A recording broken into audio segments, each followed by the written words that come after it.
इस रास्ते के आखिर में हम में से किसी की भी जिंदगी पहले जैसी नहीं रहेगी। सबकी जिंदगियां बिल्कुल तब्दील हो जाएंगी। जिस औरत से मैं मोहब्बत करता हूँ उसे वो उठा कर ले गया जिससे मैं नफरत करता हूँ, और मैं उसके लिए कुछ नहीं कर पा रहा सिवाय इंतजार करने के। अल्लाह गायरत करे उसे, लानत हो उस पर। मेरा तो ख्याल है आयजा और उमर का रिश्ता ज्यादा दिन नहीं चलेगा, क्योंकि अब वो जड़ से हिल चुका है। महमद ने आयजा को अगवा कर लिया है। अरे कैसा अगवा, कैसे बचाने की बात?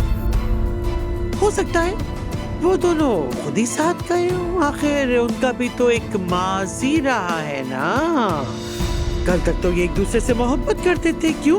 उमर मेरी मदद करो, मुझे बहुत डर लग रहा है। उमर खुदा के लिए प्लीज, उमर प्लीज, मुझे डर लग रहा है, बचा लो मुझे। हेलो उमर, आयजा, क्या हो रहा है?